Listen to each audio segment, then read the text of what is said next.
life. Okay, perfect. Yeah. So the basic idea is you could start out. You could say that you have CJ, NJ. You could want to come up with this reordering that Bourne and Jordan are talking about, and in order to do so, you would come up with guys like these, because in general, you could write down all of the different terms you need to with fellows like these. And if you go and stick this into equations like this, then you wind up getting that the only answer that ends up working out is the Bourne-Jordan one that they wound up with, which is the average of all of these guys. And I believe if you do, if you look at what Wiles is, it's 1/2 to the j instead.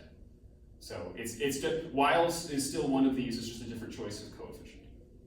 So, but the difference is where Wiles was chosen for different reasons to fulfill mathematical postulates, the way that this was arrived at was to make this condition fulfilled and this condition fulfilled means that whether you're using H or H star, these equations hold. And so when you're using your H now, you can use that H with the reordering to do all of your physics on this side to study the matrices, and you're all still talking about something that makes sense.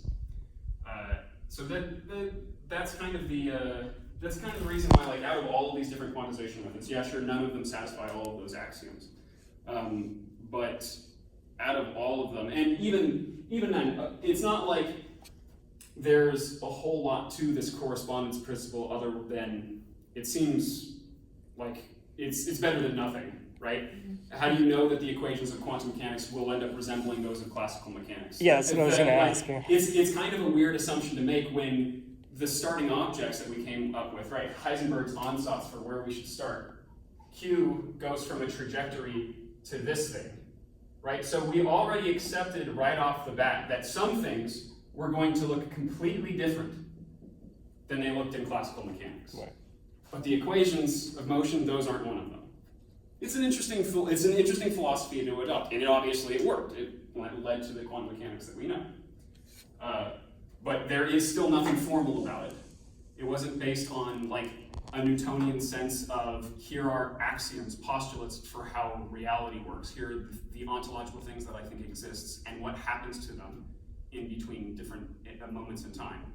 It very much still is a guess and come afterwards. I didn't even actually get to all of the guess and come afterwards stuff that shows up in this, but you can hopefully see from this that even though it is the most physically motivated of the quantizations, it still also is not some first principles understanding of why this is now a proper description of quantum mechanics. All we know is it involves the quantum assumptions like the Planck law and stuff like that. So it has the ingredients that we know should be in a quantum theory, and it produces all of the right measurements. So it stood the test of time. But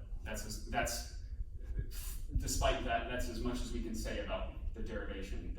It's not any more airtight than that, which is a shame. Right, because if there was something that was the one, then there would be no discussion about it. Well, and we would probably have a whole lot more to say about what's actually true, what's actually going on with quantum mechanics. Mm-hmm.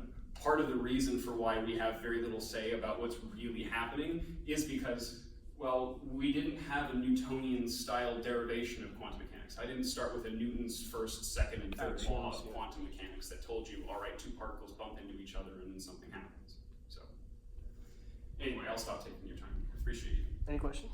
Yeah. Okay. All right, you're free. Someone start clapping. Thank you.